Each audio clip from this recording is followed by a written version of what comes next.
নানা অনিয়ম আর অব্যবস্থাপনায় চলছে মাদারীপুর কারিগরি প্রশিক্ষণ কেন্দ্রটি। প্রতিষ্ঠানটির ভারপ্রাপ্ত অধ্যক্ষের বিরুদ্ধে রয়েছে আত্মীয়করণ, অসাধুচরণ, দুর্নীতি ও স্বেচ্ছাচারিতার অভিযোগ। আর এতে দিনে দিনে নষ্ট হচ্ছে শিক্ষার পরিবেশ, ভেঙে পড়ছে শিক্ষা ব্যবস্থা।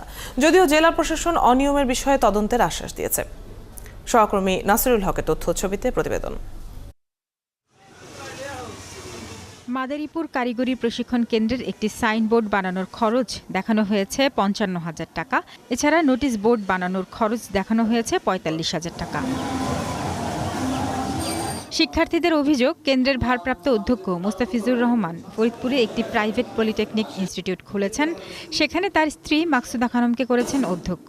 আবার সেই মাকসুদা খানমকে মাদারীপুর কারিগরি প্রশিক্ষণ কেন্দ্রের গার্মেন্টস ট্রেডের প্রশিক্ষকও করেছেন।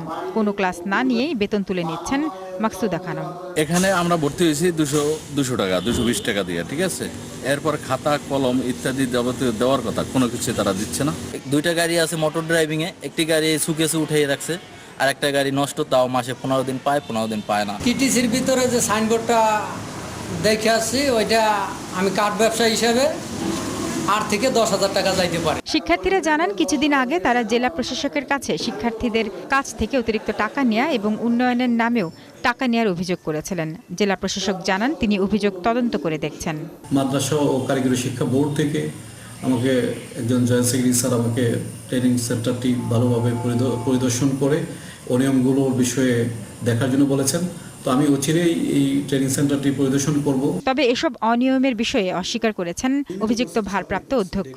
একটা মাল যখন কিনে ক্রয় কমিটি আছে, ক্রয় কমিটি সিল সাপোর্ট দেওয়ার পরে প্রিন্সিপাল স্বাক্ষর করে সবার পরে, তো যদি কোনো অভিযোগ থাকে, মনে করেন আমার যে ক্রয় কমিটি আছে তারা তো আগে আমার কাছে অভিযোগ দিবে যে স্যার এই বিলটা ঠিক নাই, চেঞ্জ করা দরকার।